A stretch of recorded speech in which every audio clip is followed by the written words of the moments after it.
एक बार की बात है, सीतापुर गांव में ललित नाम का एक दूध वाला रहा करता था।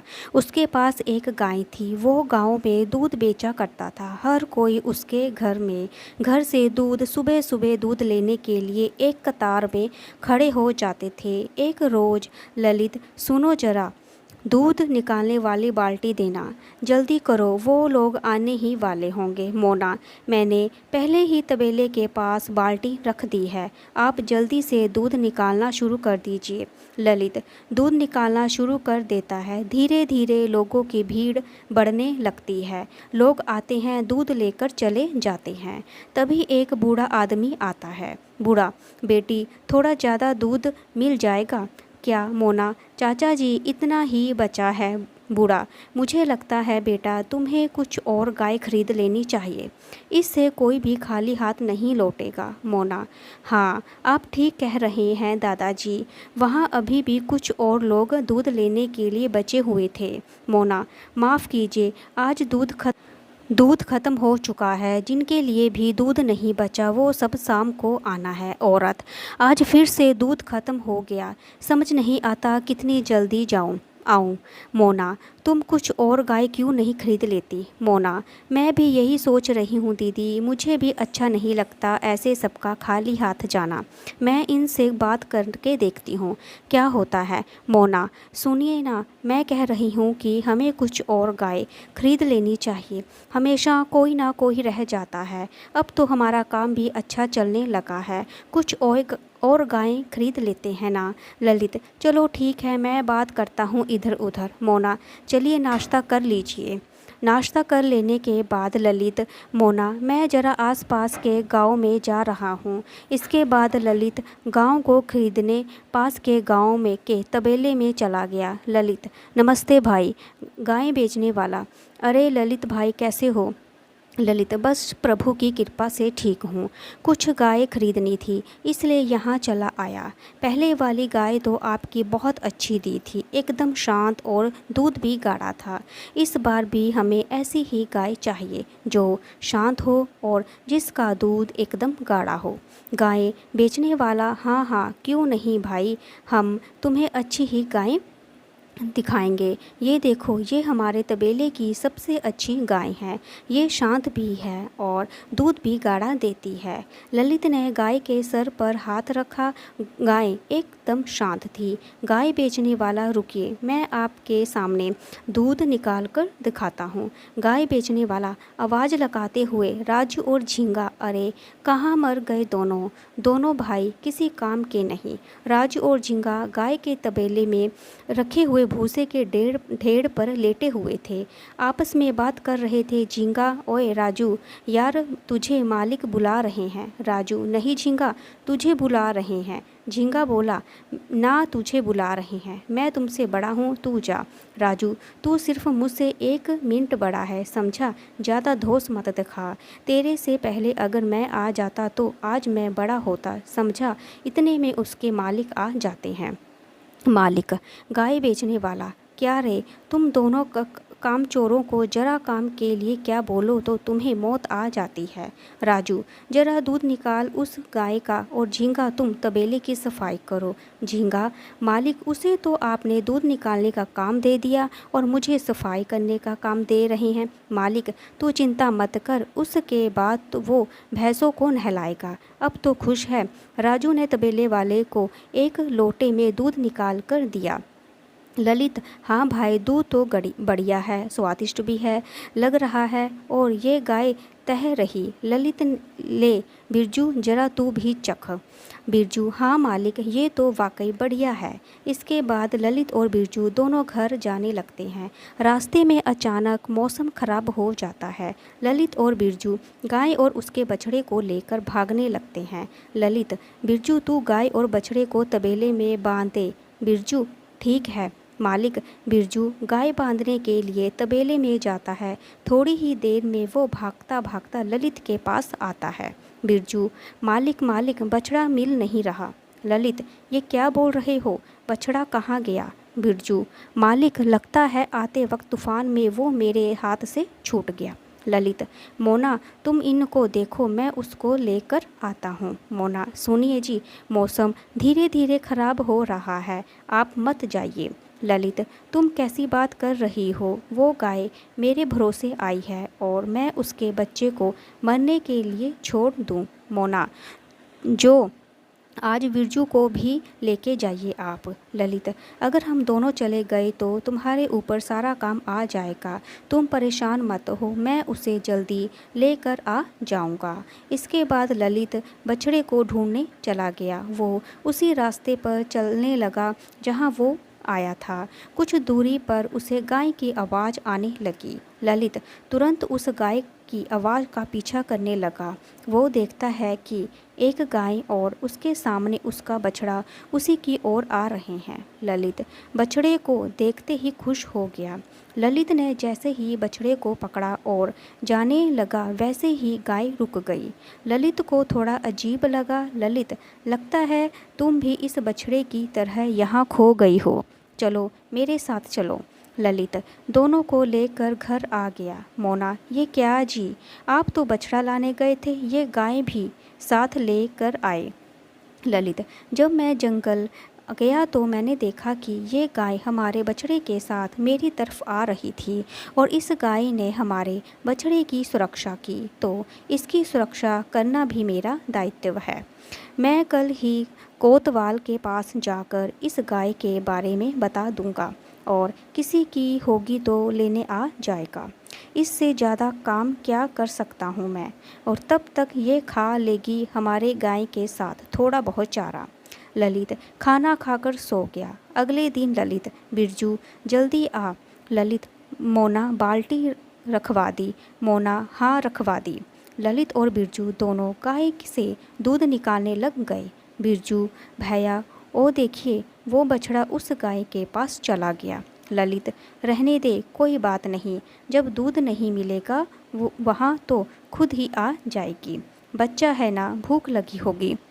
अच्छा सुन, इसके बाद तू उसे उसकी माँ के पास थोड़ी देर छोड़ देना, थोड़ा पेट भर जाएगा उसका।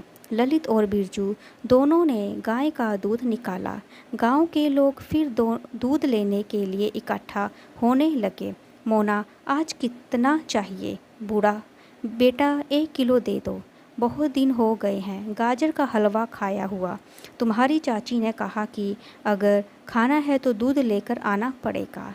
मोना, हाँ चाचा जी, आज आपको गाजर का हलवा खाने को ज़रूर मिलेगा, क्योंकि हम एक और गाय लेकर आए हैं। बूढ़ा, बढ़िया, अब कोई खाली हाथ नहीं जाएगा। दोनों हंसने लगे। इसके बाद सब चले गए। बिरजू, भैया अब हम जाएं। ललित, हाँ ठीक है, तुम जाओ। इसके बाद बिरजू वहाँ से चला जाता है। थोड़ी देर बाद ललित वापस तबेले में जाता है। ललित, हे भगवान, शायद वो इस बच्चे को बांधना भूल गया। वो बछड़े के पास गया। उसने देखा कि वो दूध पी रही है। ललित, लगता है इसका कुछ समय पहले ही बच्चा हुआ है। अब भगवान करे जल्दी से उसके मालिक का पता चल जाए। इसका बच्चा भी इसका इंतज़ार कर रहा होगा। मोना, सुनिए जरा, दीदी ने दूध मंगवाया है, थोड़ा कम पड़ रहा है, आप इससे थोड़ा दूध निकाल लीजिए, और उसके घर में भोज का आयोजन है। ललित, ये तो काफ़ी देर से दूध पी रहा है, मुझे नहीं लगता कि ज़्यादा दूध होगा, देखता हूँ एक बार निकाल के। ललित ने दूध निकालना शुरू किया। ललित, अच्छा सुनो, कोई बर्तन देना। मोना, बर्तन तो सारे भरे हैं, आप ऐसा कीजिए, तब तक इस बाल्टी में दूध निकाल लीजिए। ललित, इससे छोटा नहीं मिला कोई? मोना, चलो चला लीजिए ना, इससे काम, अभी हम काम कर रहे हैं। ललित, ठीक है। ललित ने जैसे ही दूध निकालना शुरू किया, उस गाय से खुद ही दूध निकलना शुरू हो गया। ललित कुछ सोच ही नहीं पा रहा था, बाल्टी पूरी भर गई और दूध नीचे गिरने लगा।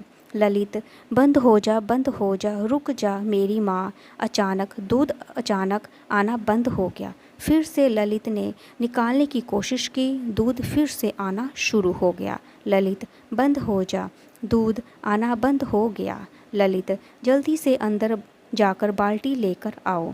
अरे मोना, देखो कमाल हो गया, ये तो। ललित दूध से भरी हुई बाल्टी को मोना को पकड़ाता है। मोना, अरे ये तो बहुत ज़्यादा है, लगता है कुछ दिन पहले ही इसका बच्चा हुआ है। ललित, इस गाय में कुछ तो बात है, तुम्हें पता है इससे दूध आना बंद नहीं हो रहा, और जब मैंने कहा बंद हो जा तो बंद हो गया।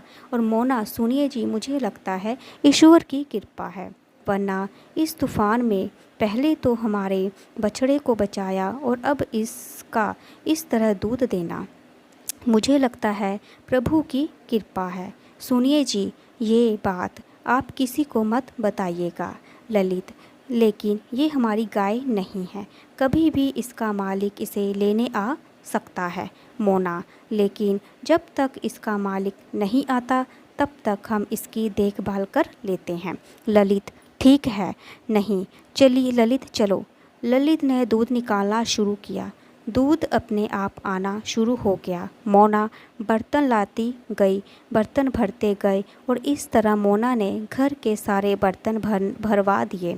मोना, इसे रोकने के लिए बोलिए आप। ललित, हे गाय माता, रुक जाइए। गाय रुक गई। ललित, आपके लिए रोटी लाता हूँ, आप ये खा लो, लगता है बड़ी समझदार है। मोना, सुनिए जी, क्यों ना हम आसपास के गांव में अपनी कुछ शाखाएं खोल लें, और अब दूर दूर के गांव वाले तो हमारे घर तक नहीं आ सकते ना, तो हम उसके पास चले जाते हैं। और वैसे भी इतने दिन हो गए हैं, अभी तक कोई इस गाय को लेने नहीं आया। मैं तो कहती हूँ इसे प्रभु का आशीर्वाद समझिए और उसका सही इस्तेमाल कीजिए। ललित, मुझे क्यों लग रहा है कि तुम्हारे मन में कुछ ज़्यादा ही लालच आ रहा है। मोना, कैसा लालच? जो इंसान परिस्थिति को स्वयं के अनुरूप ही नहीं ढाले, परिस्थितियाँ उसके विपरीत हो जाती हैं, और मैं तो बस घर आई लक्ष्मी का स्वागत कर रही हूँ। अब आप ही बताइए, कुछ गलत कर रही हूँ क्या मैं? क्या? ललित, हाँ, तुम तो देवी हो, तुम सब पता होता है। लक्ष्मी माता का उठना बैठना जो है तुम्हारे साथ क्यों?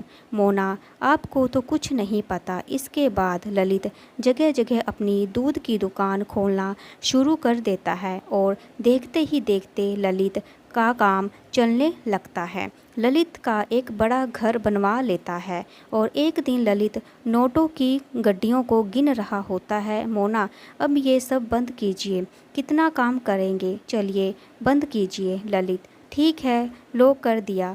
अब कभी कभी सोचता हूँ कि एक वो दिन था जब हम सामान्य जीवन बिताया करते थे, और एक आज का दिन है, सब प्रभु की कृपा है।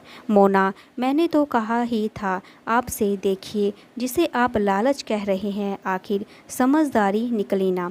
ललित, सही कहा तुमने, अगर उस दिन वो गाय हमें नहीं मिलती तो आज भी हम वही सब कर रहे होते। मोना, लेकिन ध्यान रखना वो किसी की नज़रों में ना आ पाए, वरना कोई भी उसे चुरा सकता है।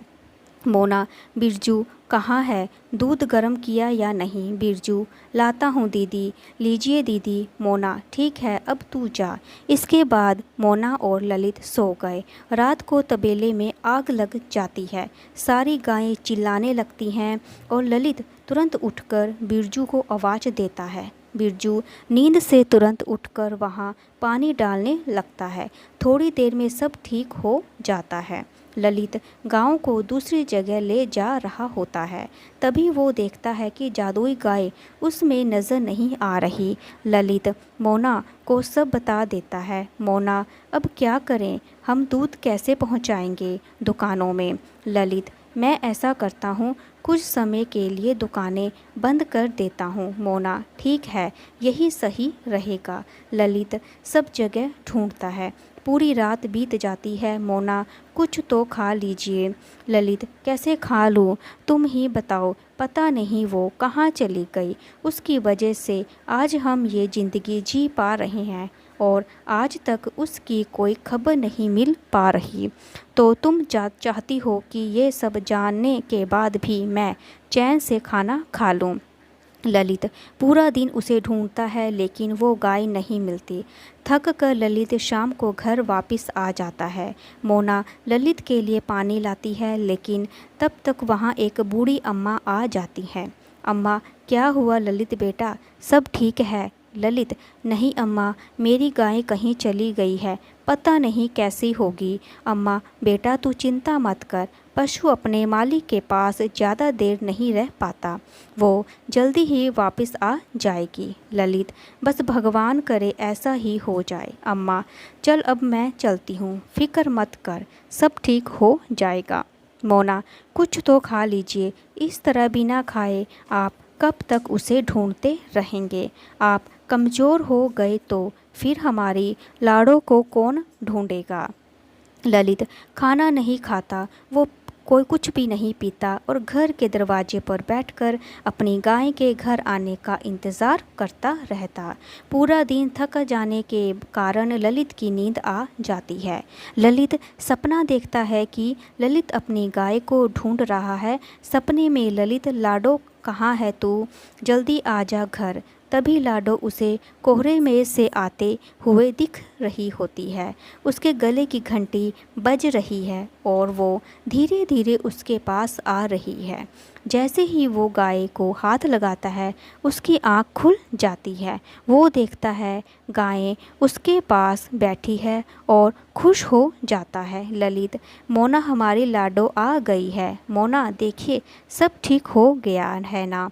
चलिए अब अंदर आ जाइए और कुछ खा लीजिए। मोना, बिरजू तुम इसे तबेले में बांध दो। ललित, नहीं मैं ले जाऊंगा। ललित उसे तबेले में बांधता है। उसके सामने ललित घास रखता है और पानी भी रखता है। ललित, आज के बाद तू कहीं मत जाना। तुम्हें पता है कि मैं कितना डर गया था। ये दुनिया अच्छी नहीं है, यहाँ लालची मतलब ही लोग भरे पड़े हैं। कौन जाने कब तुम्हें चुरा कर ले जाए। वादा करो तुम कभी ऐसे दोबारा नहीं करोगी। गाय आवाज़ कर देती है, ललित अब तुम खाओ, मैं भी चला खाना खाने। आधी रात के समय एक आदमी कंबल ओढ़कर गाय चुराने की कोशिश करता है। गाय ज़ोर ज़ोर से आवाज़ निकालने लगती है। ललित तुरंत भागकर तबेले में पहुंचता है। आदमी को गाय चुराने देख ललित उसे पकड़ने की कोशिश करता है। ललित के हाथ में कंबल आ जाता है। ललित कंबल को खींचता है लेकिन वो आदमी भाग जाता है। इस बार ललित ने लाडो को एक सुरक्षित कमरे में बंद कर दिया। मोना, क्या हुआ जी? वो आवाज़, लाडो ठीक तो है ना? ललित, कोई लाडो को चुराने आया था। मोना, कहीं तबेले में आग लगाने वाला और लाडो को चुराने आने वाला आदमी दोनों एक तो नहीं? ये कंबल किसका है? ललित, ये कंबल उसी चोर का है। अगले दिन ललित गाय के पास जाता है और दूध निकालना शुरू कर देता है। ललित, बिरजू सुनो, आज तुम लाडो को जंगल चराने ले जाओ। बिरजू, ठीक है मालिक। ललित, वैसे तुम कल कहाँ थे? बिरजू, कब मालिक? ललित, जब रात को ज़ोर ज़ोर से तबेले से आवाज़ें आ रही थी। ललित, कौन सी आवाज़ मालिक? मैंने तो कोई आवाज़ नहीं सुनी, लगता है मैं गहरी नींद में रहा होऊंगा उस वक्त। और ललित बिरजू के पीछे जाता है और गले में जो माला थी उसे निकालने को कहता है। ललित, ये बताओ बिरजू, ये धागा तुम्हारी माला के हुक में कैसे आ गया? बिरजू, मालिक, कपड़े निकालते वक्त कई बार मेरी इस माला में कपड़े फंस जाते हैं, शायद इसी तरह ये धागा भी फंस गया होगा। ललित, ठीक है ललित, और अंदर जाओ और कंबल लाओ। ललित, तुम्हें कंबल और ये धागा दोनों एक जैसा ही नहीं लगता? और इन कोनों में धागा खींचा हुआ भी है और इस धागों का रंग भी इस कपड़े के जैसा ही है। ये कोई इत्तेफाक तो नहीं है? बिरजू, मालिक माफ़ कीजिए, ये सब मैंने मजबूरी में आकर किया है। ललित, कैसी मजबूरी? बिरजू, मालिक, मैंने कुछ लोगों से कर्जा लिया है और अपनी बहन की शादी के लिए कर्जा ना चुका पाने की वजह से उन्होंने मुझे मारने की धमकी दी और मैंने उसको आपको और दीदी को बात करने सुन लिया था और मैंने सोचा कि मैं वो गाय बेच दूंगा, इससे मेरा कर्जा भी उतर जाएगा। ललित, कितना कर्जा लिया था उस तुमने? बिरजू, 50,000। ललित, शर्म नहीं आती? जहाँ तुम्हें हमेशा रखने और खाने को मिला वही चोरी की तुमने। बिरजू, मुझे माफ़ कर दो, वो मुझे मार डालेंगे और इस डर से मैंने ऐसा किया।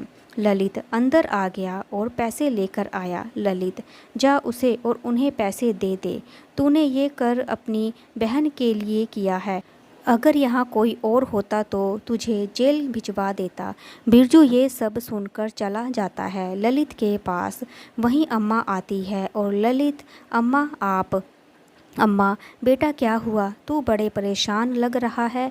परेशान मत हो बेटा, वो गाय तेरे पुण्य कर्मों का ही फल है जो तुझे उस जैसी गाय मिली है। मैंने देखा कि किस तरह तूने उस तूफान में अपनी परवाह ना करते हुए उस बछड़े की जान बचाने का फैसला लिया था और जंगल में पशु के प्रति तेरा यही प्रेम देख मैंने इस गाय के लिए तुझे चुना। अब मेरी उम्र हो गई है, इसका ध्यान नहीं रख सकती, इसलिए मैंने इस दिन तुझे वो गाय सौंप दी। अब सारी चिंताएं त्याग दे और हाँ, जिस दिन तुझे तेरी ही तरह की कोई नेक इंसान मिले तो उसे ये गाय दे देना। ये गाय कई सालों तक जिंदा रह सकती है और उस घर को संपन्न रखती है। ललित, धन्यवाद अम्मा, मेरी ज़िंदगी में इतनी खुशियाँ भर देने के लिए। अब ललित समझ गया कि ये अम्मा मेरी मदद करने को आई थी और उसके बाद ललित ने अपने तबेले में कई बेरोज़गार को रोज़गार दिया और एक नेक इंसान की तलाश में भी लग गया। अगर आपको मेरी कहानी अच्छी लगी तो प्लीज़ इसे लाइक करें, शेयर करें, सब्सक्राइब करें। Thank you so much.